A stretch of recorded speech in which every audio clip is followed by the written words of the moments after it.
And good morning. My name is Jürgen Steinmetz, joining you from livestream.travel in Honolulu, Hawaii. And we're doing this in cooperation with Hawaii News Online and eTurbo News. Today's session will be dealing with clean air and hotels. So it's going to be quite interesting, complementary to the session we just finished about brand loyalty. So I think it's very good to have this after our loyalty event, because you want to be loyal to brands that also are responsible when it comes to clean air. Now, host of this session is World Tourism Network. As you all know, we're not a member of World Tourism Network yet. Our organization started almost exactly a year ago. We're actually going to be, don't really want to use this word celebrating, but we're going to remember our start on March 5th in Berlin at the Grand Hyatt Hotel on the sideline of the ITB trade show. ITB trade show never took place, but our initial event and starting the rebuilding.travel discussion did. In the meantime, we grew to members in 127 countries, and World Tourism Network is the structured format really out of the ongoing rebuilding.travel network. If you're not yet a member for World Tourism Network, simply go to WTN.travel. If you cannot remember WTN, we're also at worldtourismnetwork.org, either way, and sign up. We'd love to have you either as a member or as a free observer, so we can invite you to upcoming live events and you can be part of this discussion. We have many interest groups for experts in various fields, and we welcome you to be a part of any interest group. I want to recognize actually Professor Snow White, I call her, in Serbia. Welcome, and she actually runs our educational interest group. So you will hear more about what the educational group is doing also at our event on March 5th. Also, before we get started, wanted to remind you we have two more exciting events coming up in February, and this is only 2 days left. Tomorrow, we're going to hear from our interest group for WTN about wedding and honeymoons, and it's an event what is very interesting to attend.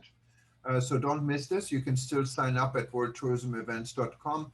And then the next day on Sunday, we'll be going to Africa, and we're going to have our greeting session where Africa greets the rest of the world together with the African Tourism Board and Cuthbert Nkubi. That's going to be on Sunday. And then we're getting into the next month, and ready for our March 5th anniversary for the rebuilding.travel.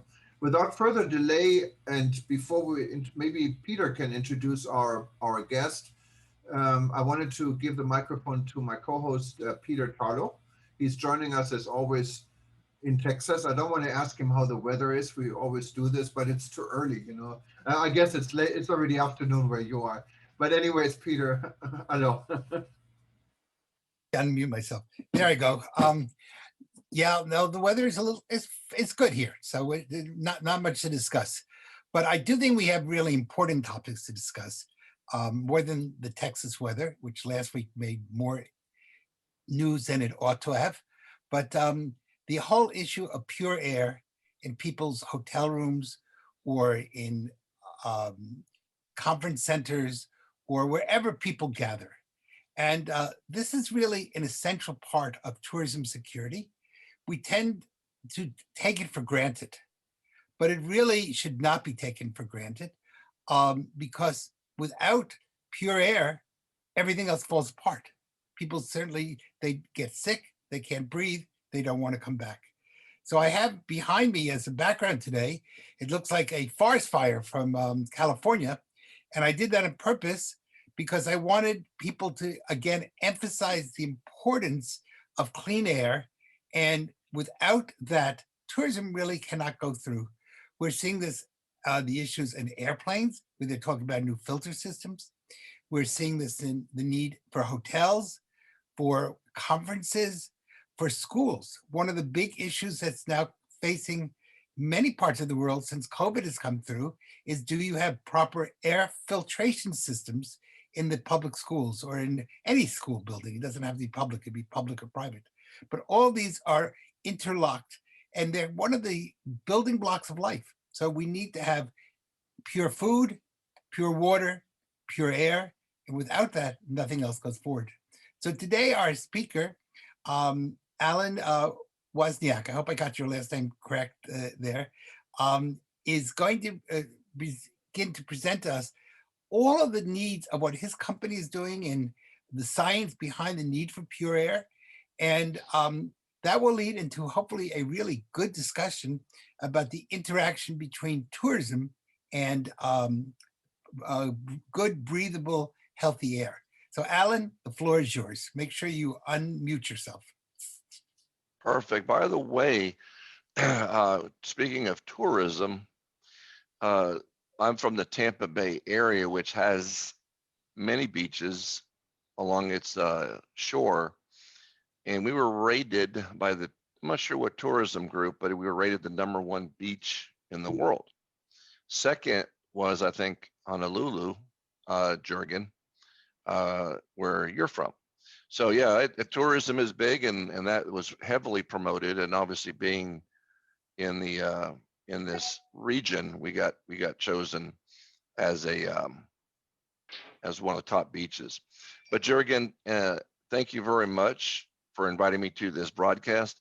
I'm going to start with this was a news update recently by Honeywell, and Honeywell stated that the results. This is a global survey that was done. The global study on workers' perception and feelings on health and safety of their workplace, which includes hotels and airports and buildings. The findings, it was a 2020 building occupant survey report that showed a staggering majority of the US workforce, 71%, does not feel completely safe in their employees' buildings. They wanted to say that the number is even higher for those working remotely, 82%, who are especially skeptical about the safety of work sites. In fact, nearly 3 in 10 remote workers, 29%, would look for a new job rather than to a site that they did not implement necessary safety measures. So that's staggering. I mean, that kind of statistical data, people going back to the workforce is critical. And how do you obtain good indoor quality? You have to start with defining what is good indoor quality and how can we as an environmental consulting firm or anybody convince those that are going back to their buildings or hotels, their office spaces and so forth, feel comfortable and confident that the building is safe. And I allude to a analogy, which is a medical one, that if you or I or anybody weren't feeling well, the first thing we would do would be to visit our doctor. The doctor would go through a battery of questions. He would go, or she would go through a battery of tests to find what the problem is and where the hurts are, and then provide a prescriptive recommendation on how to get better. And that's a standard that's done millions of times a day across the globe. Unfortunately, in this pandemic, what happens is oftentimes most companies, they don't understand the dynamics of the building and what makes it sick or COVID issues, and they throw basically products and chemicals and other types of solutions at the building. And I've asked contractors, well, how do you know what you do is in fact working and working effectively? And they hesitate for a few seconds and, well, the light's working. And I'll rephrase the question and say, no. How do you know that what you are doing to the building, which is you're telling them that you're improving the indoor quality, how do you know that it's working and clearing the air? Same blank, face that they have, and they don't have an answer. So we're in a knee-jerk reaction to COVID today, and many facilities that are buying things that don't know why they're doing what they're doing, and they're buying the what, meaning the product, and quite frankly, it may or may not do what they're doing. In fact, it could be a band-aid on a hemorrhaging condition. We have some clients today where, because of the COVID, they've modified the ventilation system in their buildings, their universities, their office buildings, their courthouses, and they added more outdoor air. Well, the HVAC system wasn't designed to remove the latent moisture that they're asking it to do. Subsequently, weeks and months later, they're finding a microbial nightmare inside the building, with mold on chairs, on walls, on doors, on furniture, etc. So a lot of the issues that we're faced with need to be effectively diagnosed. And using the analogy of the doctor, we would be very apprehensive if we went to that same doctor and he says, "Hey, Jerrigan, I know what's wrong with you. Let's," without asking any questions, without taking any tests, and said, "Let's go. I'm going to perform surgery now." You would say, "Well, whoa, time out. What's wrong with me? Where's my questions? Where's my battery of tests?" And you would run out of that office as fast as you could, right? That would be a normal response. And that would be a form of malpractice. In the case of indoor air quality, our suggestion as a consulting firm is to first diagnose the building like one would a patient. Understand what is good indoor quality, understand what the baseline conditions are. Once those baseline conditions are developed, whether it's a hospital, a school, a hotel, whatever the condition is, then one can provide a prescriptive recommendation as to how to get better. Does that make sense? Yeah, no, absolutely.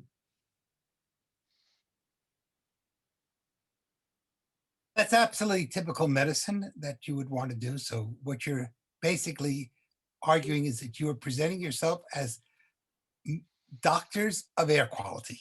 Correct. That's a nice way to do it. And I do want to emphasize, when you use the word indoor, you're talking about indoor air, indoor ventilation. Absolutely. Yes, Indoor, yeah.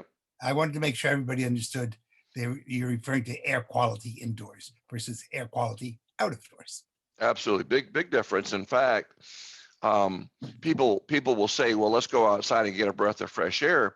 That's a misnomer. And the reason why, we have pollen, we have insect detritus, we have fibers, we have pollen throughout the environment, mold spores.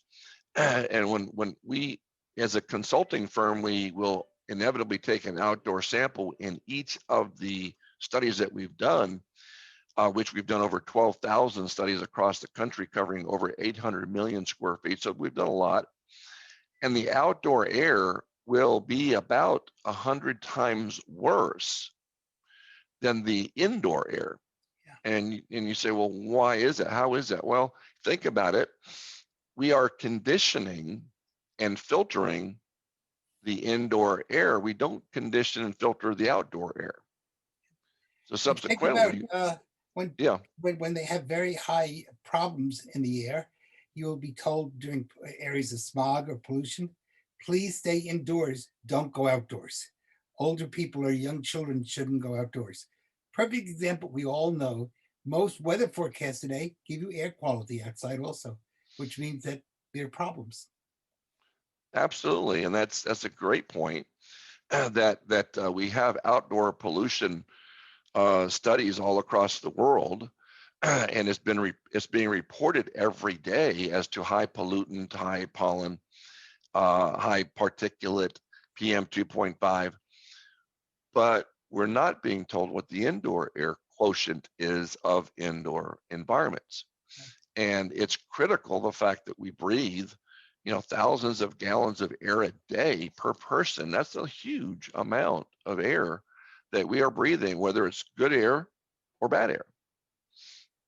So if you convert this to the COVID threat right now, You say you can make the air um, more desirable for someone to be indoors than outdoors? Absolutely. And it starts with a baseline. You have to understand, where are we today?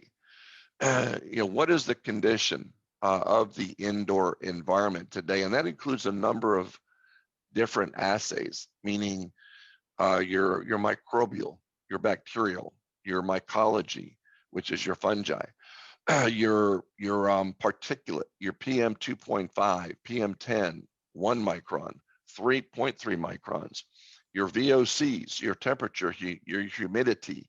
And with all those, there's a lot of thousands of other constituents that constitute the indoor environment, the indoor air quality environment. So understanding first what the baseline conditions are gives us like a doctor would a patient. He takes a blood sample and he's going to compare us to what's considered to be normal, right? That's you have HDLs, your LDLs, your triglycerides, et cetera, and we're compared to what's considered to be normal. And that's what we want to push towards. We want to push towards a good indoor quality condition, not a bad indoor quality and not a pristine one, because quite frankly, zero mold doesn't exist within a building, whether it's a hotel, a hospital, a university building, your homes. It does not exist. It's everywhere. It's the level of contaminant and the type of contaminant that would be of concern, and one of which is the COVID. Today, many labs, including ours, in fact, I think our lab was the first lab to provide that, but we provide sampling for COVID-19 in the air, as well as surfaces via an RNA PCR method. So we can provide clearance of a building, health, hotel, hospital, whatever the case is, for the client so that they feel there's a degree of high confidence that they are that they have a somewhat of a COVID-free environment and they're not running around with a potential issue. And we typically will evaluate the touch points of that building, the most common, as well as the air. Recently, a study was done at University of Oregon in a hospital, and it was the COVID-19 virus was isolated in 25% of the samples in the hospital HVAC system. Well, why? You ask, how does it get there? Well, its molecular size is small, in the 0.3 and smaller microns.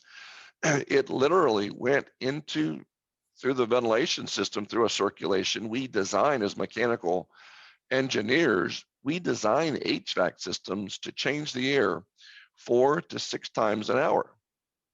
Yeah. Well, a small molecular size particle, that's going to become airborne and recirculate and isolate within the ventilation system.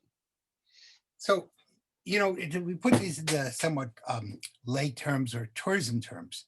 It sounds to me like really two areas that it's important for you to be working in, or I'm sure you are working in, is one, the ventilation systems within large buildings, such as hotels or apartments, etc. And two, some way of filtering it so that if someone has COVID on one floor of an apartment building and sneezes, that doesn't go into their ventilation system and then infect the entire building, one way or the other. How do you help a hotel? Tell us a little bit about, if I were this big hotel and I had 500 rooms or 1,000 rooms, tell us about the process. How would you start? So here I am, I know nothing. I know that I have to protect my guests, and there I am. And I call you in. Great question. Our first response, which is the first response, is to recommend a baseline study, evaluate the indoor air quality. And the reason we would want to do that primarily is we want to make sure we're not going in and trying to address a singular event, meaning a COVID, and have a hemorrhaging condition in our hands, and we've only addressed the COVID. An example, there was, a dormitory that we went into, actually addressed the issue, found some significant concerns building envelope-wise, HVAC, Um, um, the indoor quality conditions were less than acceptable, though the university decided to just put in some portable air purifiers, and that's obviously at their discretion. So in our our situation was, you got a hemorrhaging condition here. You need not just to put a Band-Aid on it. Let's look at it as a more holistic approach. We get a call 2 months later, and guess what? Two or three of the students came down with a microbial lung infection, and they needed to, in an emergency, which cost them more, fix the problem that was there. So, Alan, I'm just taking it at a very simple level. It sounds to me, but listening to you, what really large buildings such as hotels or public buildings need to do is have you come in before there's a problem, so Right. that you have a baseline prior. Just like when people come in the world of medicine, the doctor really wants to see you when you're well, not when you're sick. Because Correct. when you're well, that gives the baseline to know what's wrong and begin the diagnosis. So it sounds, using that medical analogy, the first thing we want to think about is having you come in, or whomever, for a yearly checkup, a yearly inspection before there's a problem. Then afterwards, have you come in to try to diagnose that problem, and then from there come up with solutions on how to fix the problem, but not make matters worse, because that could be the other side. When you're trying to fix one problem, you may end up with another problem. Is my simplification of your world make any sense? Yeah, no, absolutely, it's spot on. In the case, if to get into the corrective features, obviously we would start with a baseline to determine it, like the doctor would the patient, what their baseline conditions are before a prescriptive recommendation. But some of the prescriptive recommendation could look like this. For example, you want to first, if they're there, you want to neutralize pathogens. Second, you want to use proper, effective purification technologies. Quite frankly, there are thousands and thousands of new technologies that are out there that are totally unproven. But you look, unproven. And though the brochures that they use to market themselves will show you that it does COVID, removal, it does HEPA, this and this, and it's totally bogus. Right now, there's such a wave. I call it the wild, wild west of indoor air quality. There's so much out there that it's to the layperson, it's totally confusing. We as a consulting firm have consulted to hotels and school districts and whatnot to dummy it down, because they're so overwhelmed with so many things and products. And there are a lot of good products. There are a lot of bad products. In fact, we have a unique advantage. We have a lab in-house and a chamber. And that chamber testing, we actually have clients send their product to us to perform what's called an efficacy study. And we inoculate the room with known pathogens and allergens and particulate, and we determine what the kill rate is in time of that particular product, and it kill what it says it does. So we've been super busy in that side as well. But the use of quality air purification technology is critical, and there's many things like HEPA filtration. There's needlepoint bipolar ionization.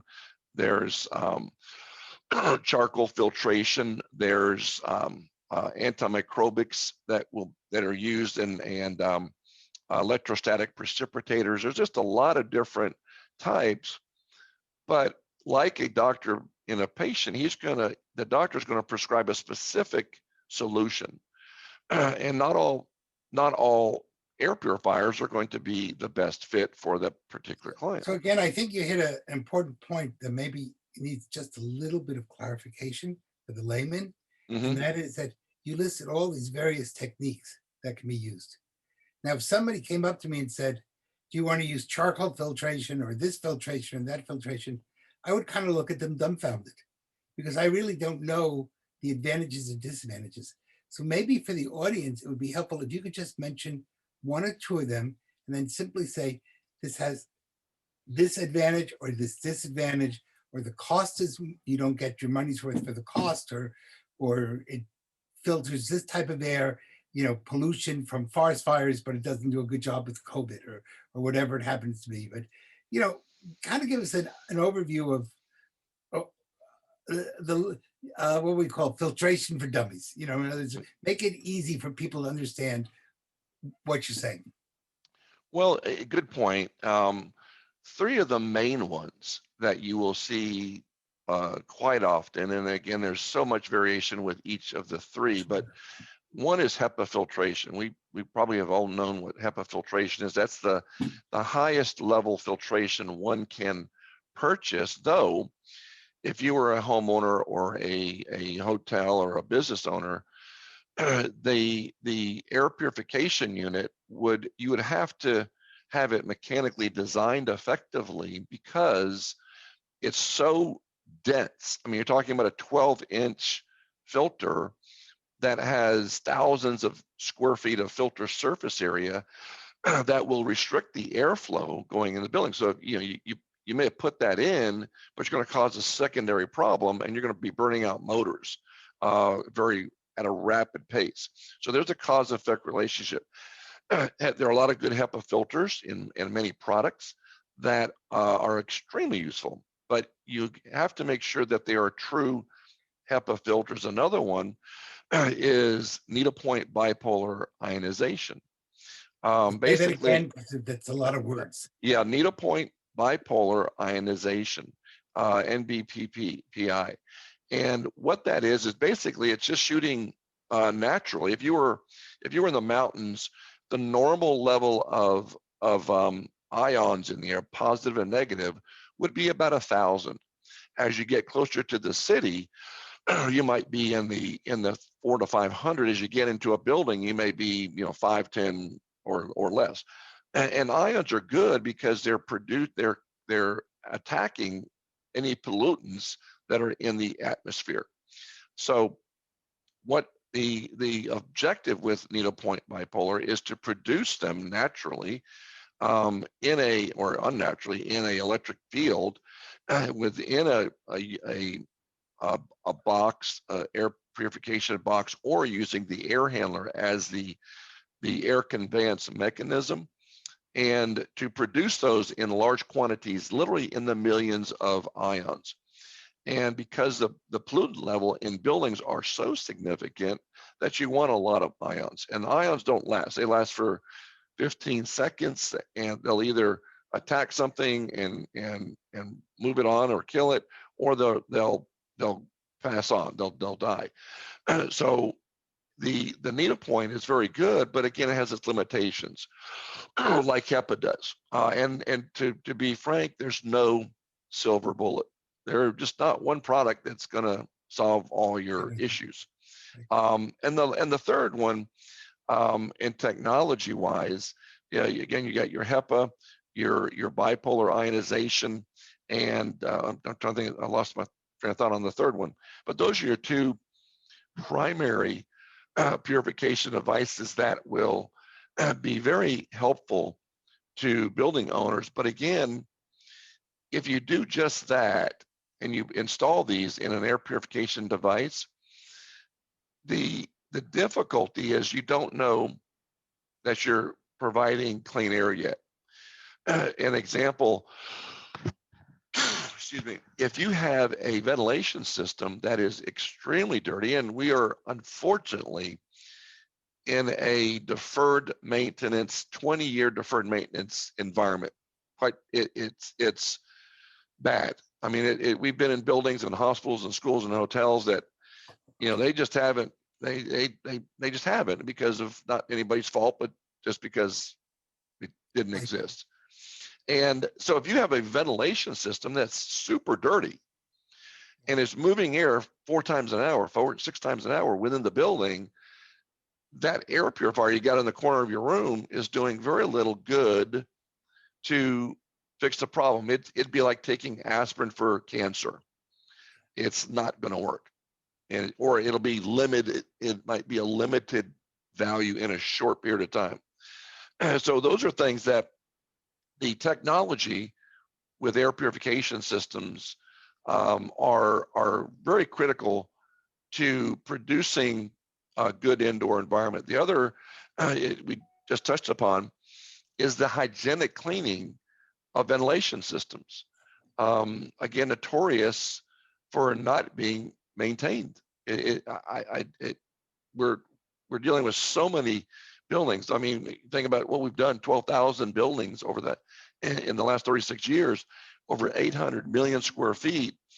That's a boatload of buildings, and we have firsthand experience, what I term being in the bowels of the building, and we see what's going on, and it's not a pretty sight, quite frankly. So that's why we really, focus with our clients on addressing the real problem and not just trying to superficially treat it and not knowing what you're doing and why you do what you do, kind of thing.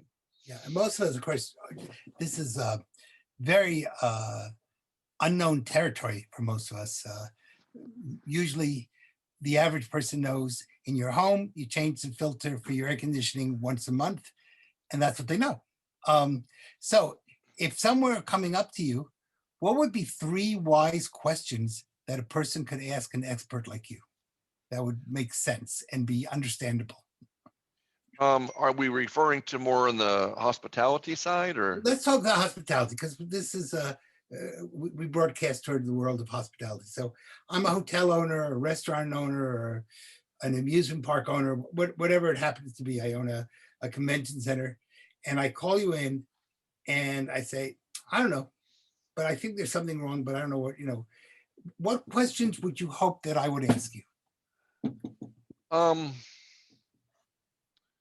If I understand the question correctly, the questions I would ask is, what have you done? If I'm the person coming into the business, and I want to know what have you done to better the indoor quality? Is that the? I know. How about the other way around? In other words, you're coming, you're going to talk with me. I'm the owner of the hotel or the restaurant.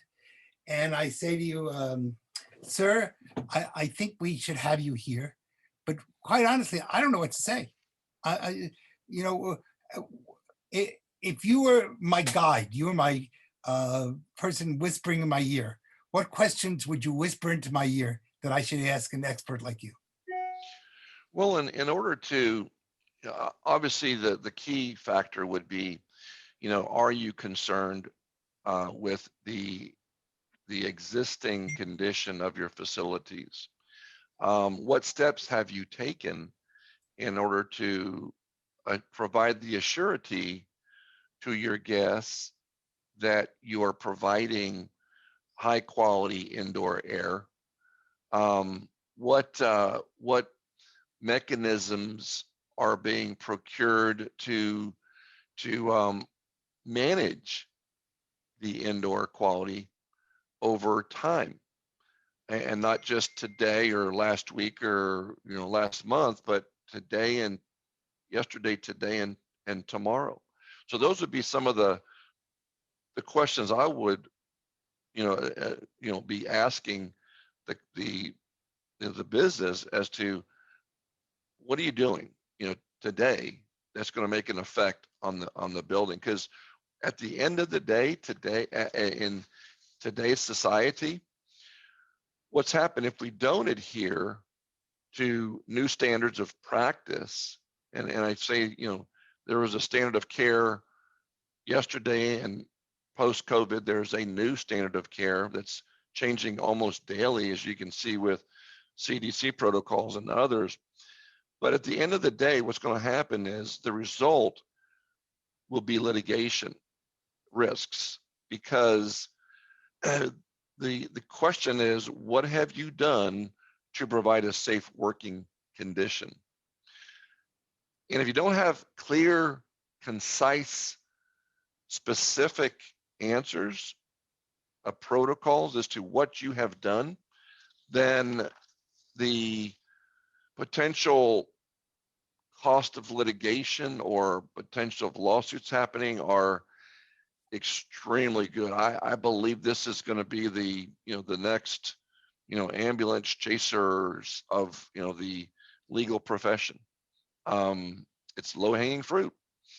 Now, And yeah, no, and that's definitely a very good point. But I'm wondering if you see it. Of course, you laid out if you were a hotel owner or you own a building, their options. What about someone who lives in a building, someone who has a timeshare, or even I live in an apartment building, and God knows what the owner association is doing, in regards to air quality. How can I protect my closed environment? Are these regular air purifiers? Is it a good idea, or is it something that doesn't make sense? Or are there solutions on both spectrums, like as an apartment occupant or a hotel room occupant when you travel? There's something you should buy. And I saw these mobile type of air purifiers on the market before. yeah, good question, Jürgen. A building is very similar to a home. It's conditioned, it's filtered, it has four walls, a roof.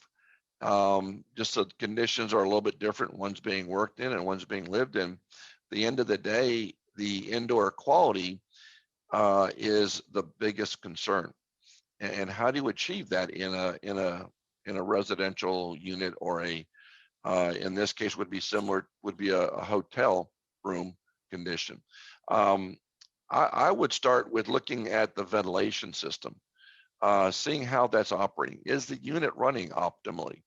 Rather than throwing in an air purifier, which may help, we don't know. But start with the HVAC system and its operation. If it's not running well, you're going to have microbial issues that you don't want, that will make COVID sound like like it's nothing. So you want to make sure that your ventilation system is running well. Number one is environmentally clean, hygienically. And the second one would be, look, what can I do to augment my HVAC system to increase the filtration of the unit? And there's ways to do that with added filtration at the central unit. You can't put a HEPA filtration in, but you can put in other devices that would be effective.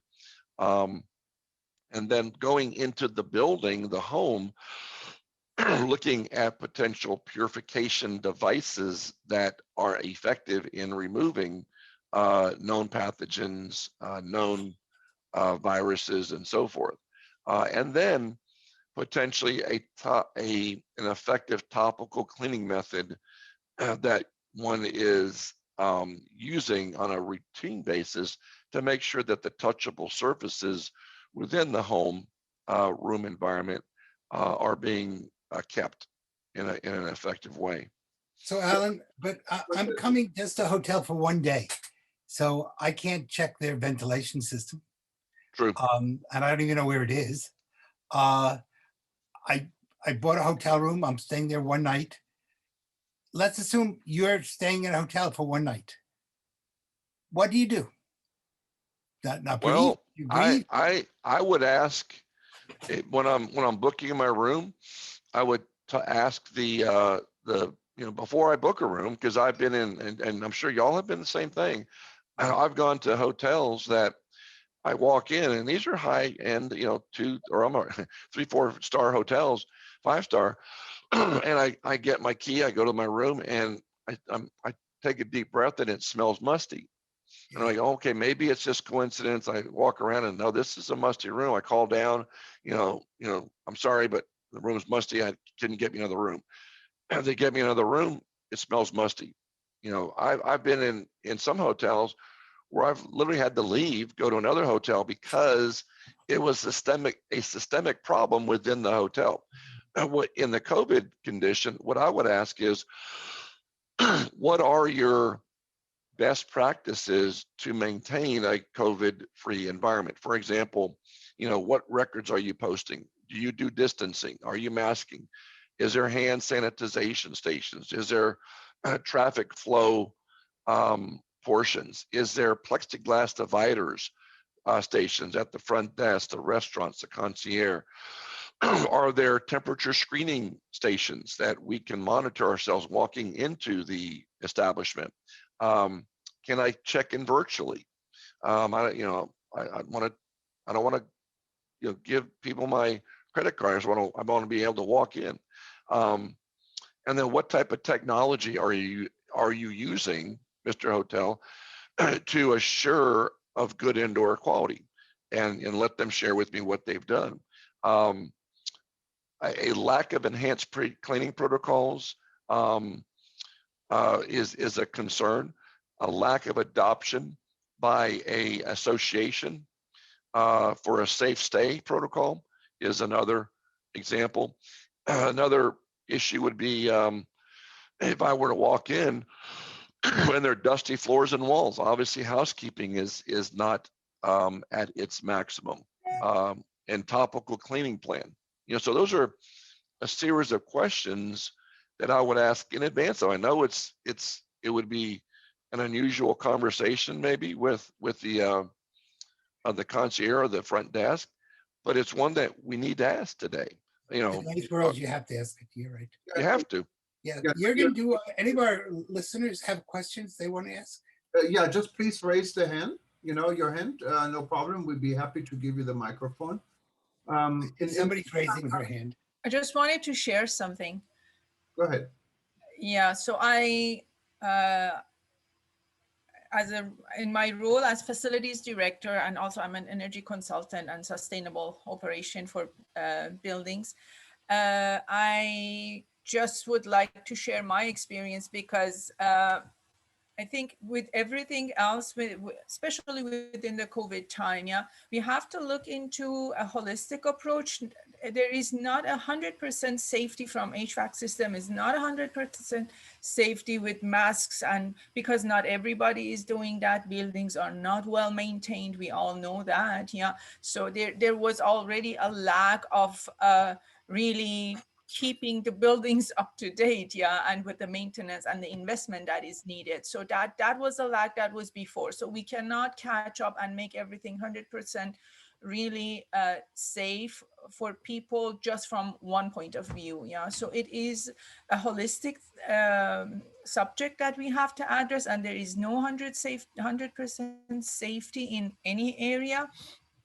What I think, though, for future we need to do is really being prepared to continue with the same holistic approach. So one, when I address my HVAC, doesn't mean that I can now don't wash my hands or don't wear the mask or don't do the social distancing. And of course, the self-awareness, because the people's behavior is in every area that we are in. If it's the mechanical engineering part of the building, if it's how they entered the building, how you want to flow the people in or out of the building, And a lot of times is also that is why the decrease of the amount of people coming in and out of the building is also something that is very important. And I think by opening slower, we are thinking more long-term in order to really keep the operations going, maybe at a lower level of profit, but then on a safer level. So that I think that is also something that we need to understand, because you cannot make air conditioning so safe without air exchange, or airflow. So that cannot happen. So you can use the best filters, but then you are basically slowing down the air transport and the air exchange between the outside and indoor and outdoor air. So these are things. And it's sometimes I can, from my experience, it's a kind of also shifting responsibilities. Who did that or who does that? But we have to understand that there is really not only one solution. There are a lot of solutions, and nothing is really will be 100% safe. So I think that is, and we really have to continue doing all of the aspects that we are doing for probably another year, so that everybody, and especially for tourism, I think as we are seeing that hotels are opening and travels are going forth and back, but the vaccination is not even at a 20% worldwide. Yeah, so that's a concern. Yeah, so I think this is something that we all have to really look in all areas and make sure that we continue doing what we started with. Yeah, and embrace the changes and improvements. No, definitely. Gisa, some good points. Just Gisa has been on a lot of our events, and thank you for that. She's actually based here in Hawaii, and I think you running a consulting operation for global energy, clean energy, and so forth. I see global citizens, right? In Correct. Yes. Yeah. so yeah, thank you for that. I'm just wondering, when you look through hotel brochures, for example, you see several rating systems why a hotel is 5-star or why a hotel is 4-star or 2-star. Do you think it'll be a good idea to add a rating system, or is there a rating system when it comes to air quality a hotel could adopt? So it's not only in saying, okay, we're a 5-star hotel because of our service, but we're a 5-star or a 3-star hotel because of the air quality. Are there any global standards or national standards hotels could adopt? That's a great point. And just to go back to a little bit to Gisha's statement, yeah, holistic approach to indoor quality is critical. That's our sort of our mantra over the years has been a threefold stool that it discusses energy, comfort, and health. And all three are critical, because if you focus on any one of the three, they tend to be, they may fail. So, looking at that as a holistic approach is what we advise our customers all the time. And then yes, lowering occupancy is good. We're not too far from Walt Disney World, and they've taken that advice of 20%, 25%, as have done large stadiums. The Super Bowl is an example. Oh, by the way, we won the Super Bowl this year. Thank you very much. And but yes, how was the air quality of the Super Bowl? The air quality, we were involved in that. We watched it like everybody else did. But actually, I was there. But my daughter had bought me one of those little placards of just my face. So I was somewhere in the building. I don't know where. But from that point of view, it was good. I survived it, I guess. I may be in the dumpster right now. But to answer your question, Jürgen, there are ratings, and it's being developed as we speak. Go ahead. Sorry. No, there was some.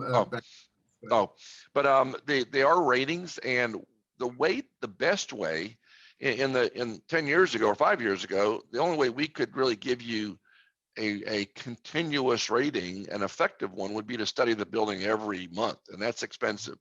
Doing your baseline studies. Today, though, we have devices that one is called the IQ Guard, that is installed in the building, that manages temperature, humidity, CO2, VOCs, PM 2.5, PM 10, 0.3 microns formaldehyde, and a number of others. So that's a real-time, every 5-second monitoring device. And what that does, there are some organizations like Reset and some others, Well Building Institute, that they're coming up with ratings system that they're suggesting take that data and put it on the front, a kiosk, if you will, and let people know that you are in a good indoor air quality building. That's a good way to manage that, but you have to monitor it. And you heard the old cliche, you can't manage what you can't measure. This is true today than it's ever been. Now, is there, and this is a very good point, and I think every hotel should consider getting such a system. But I'm wondering, is there a questionnaire? Let's say we have the safari operator in Africa watching us, or you know, someone who may have a really difficulties to get the system in. But is there a questionnaire you could, or anyone could provide that would kind of indicate what a hotel is doing or not doing in order to keep the air clean? In the future, yes, but you'd have to be monitoring it. That's something, actually, that's a really good point. And to Gisav's point, that being able to go online, you're going to evaluate what hotel you want to go to, and if they have this, if you will, clean house, seal of approval, look to it, but it's in a a green, yellow, red kind of condition, and if that kiosk is sharing with us the summary of all the environmental pollutants, shows that it's well below the normal, then that building would have a nice clean bill of health kind of environment. We do this today with our buildings, with nursing homes, fitness centers, office buildings, churches, where we literally will provide a certification that goes onto their door, along with a placard that shows, here's the things we've communicated to those people going into the building. Here's the things that the facility has done to enhance the indoor quality, to protect the building occupants from COVID and other environmental potential hazards. And that's a good thing to help manage and measure and provide results that show that the indoor environment is being maintained and in an effective way, and not just throwing a air purifier in the corner and, oh, that's what, we're doing something, that doesn't, today that doesn't cut it.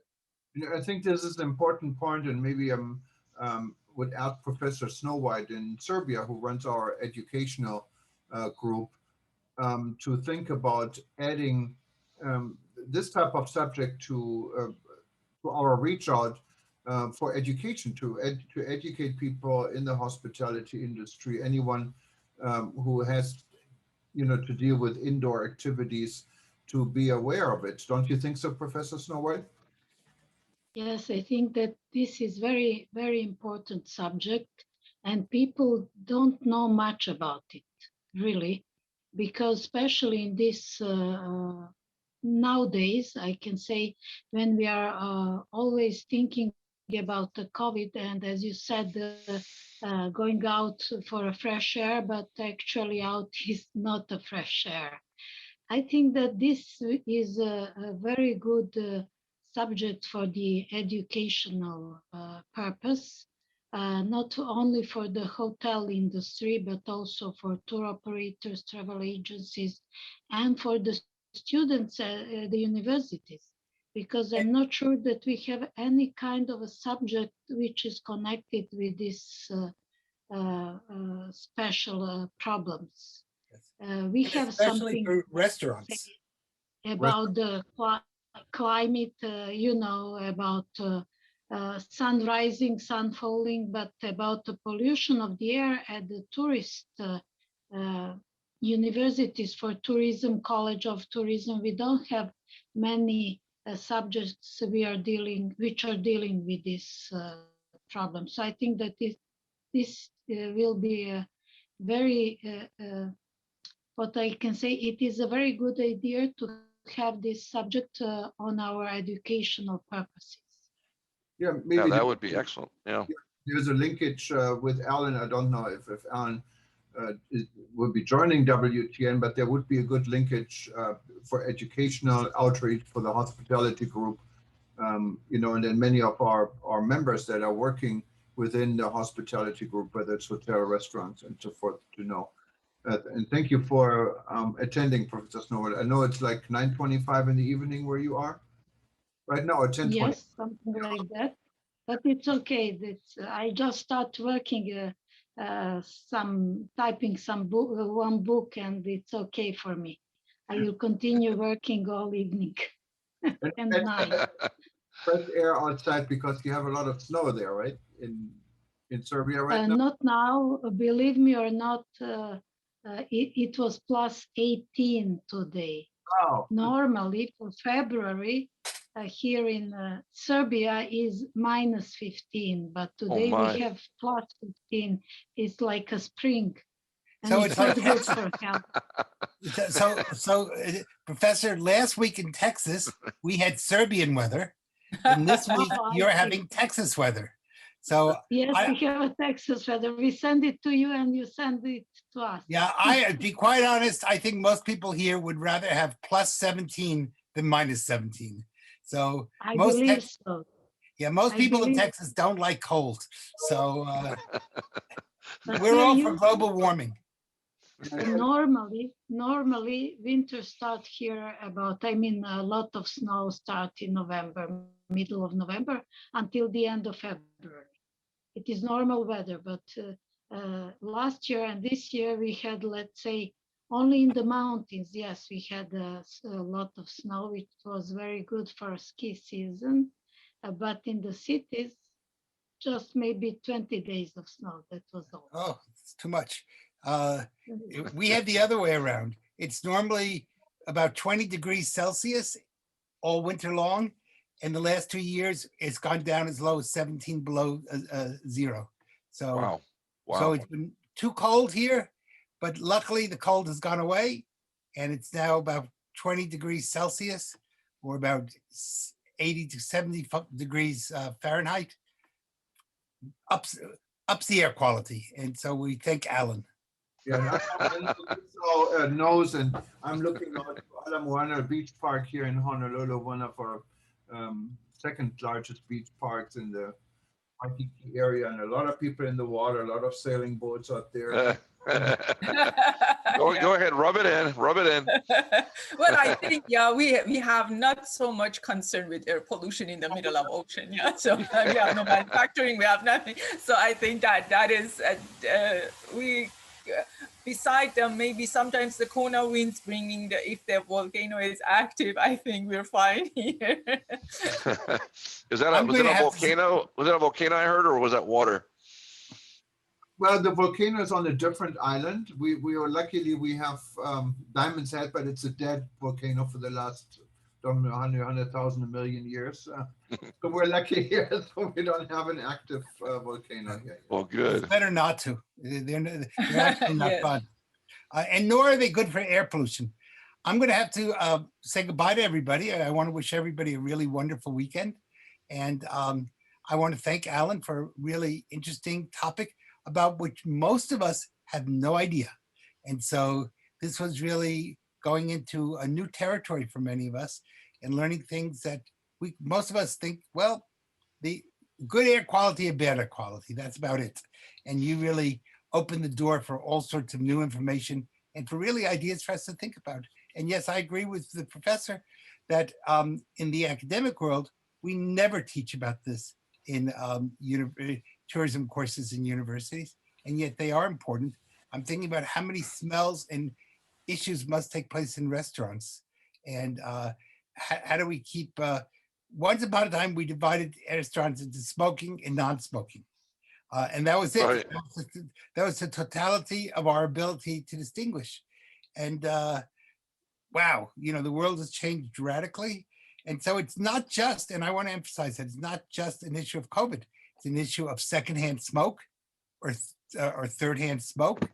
It's filtration from all sorts of other COVID diseases, including the common cold, which is highly spreadable by just one person sneezing. And these are all issues that touch every part of the tourism industry. So Alan, thank you for really a very insightful presentation. Yeah, no, You're very welcome. Thanks for having me. Thank you for putting up with. Bye-bye. And I know Jürgen's going to continue the conversation. Okay. Yeah, and we're Bye-bye. pretty much, Thanks, Peter. we just actually are already over time now, the first minute, but so I wanted to add to Peter's comment. This was very interesting, but if anyone has a question, you should raise it now or hold your peace, or you can do this also, of course, later. Feel free to email us, and we'd be happy to forward this also to Alan if there's any more questions. And I'm sure we're going to continue this discussion in our educational group and also in our hospitality group. And this and our other event from earlier, we're going to combine it in our archive for today. So you're going to see this playing on eTurbo News, live stream, aviation, and all our various channels for the next 24 hours, maybe even a little bit longer, because we're going into a weekend. And then it's going to be archived on livestream.travel and hopefully kept alive. Also a fascinating opportunity maybe to talk about it, or the subject altogether at our anniversary on March 5th. So see what how we can also include this subject. I found it very educational. And yes, Alan, I'm familiar with Tampa, beautiful area. I've stayed at the Grand Hyatt at the airport a number of times. I have good friends in St. Petersburg. And I think St. Petersburg was actually the beach. You mentioned what beat our Kailua Beach Park here in Hawaii a number of times. Sometimes we're number one, and sometimes you're number one. So it's both good, and it's a beautiful top 10 area. is top 10 is good. Either way. Yes. But I wanted to thank you and everyone else for joining us today, and it has been a pleasure having you as a guest, Alan, and thanks for your input, and hopefully we can continue this conversation. And I give you the last word. Yeah, thank you very much. I think it's an excellent idea, Professor, to look at adding a indoor quality segment into the College of Tourism. It's not going to go away.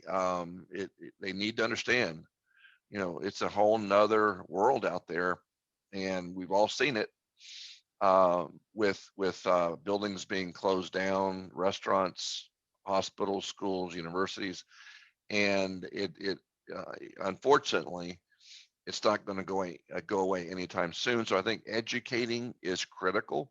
We are a very heavy proponent, whether it's myself or some of our doctors on staff or building scientists.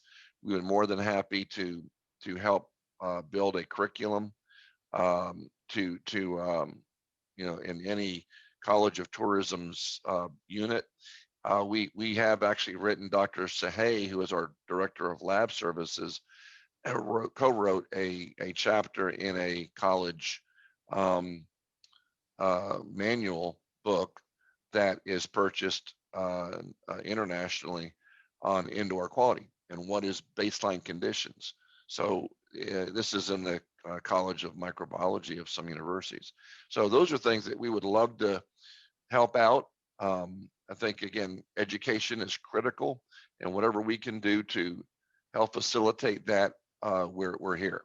And Jürgen, to your comment, if someone can send me information on the WTM program, we would be interested in joining as an organization. Perfect. Yeah, we would definitely welcome you, and I'd be happy to send it, or simply go to wtn.travel and click on join, and we'd be happy to get you into the group, and then talk to you also in the future with upcoming sessions within some of our more engaged interest groups. We're actually just forming. I mean, you have to know WTN, even though we're 1 year old in our rebuilding discussion, but as an organization, we only existed since December 1st. So we're brand new, we're building this, and people like you are essential for this global discussion.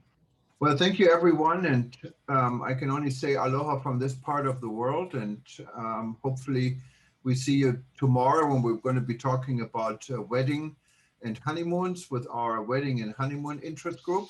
That'll be another interesting session for anyone to attend, because this world has changed. I mean, some say we now get married in a virtual world.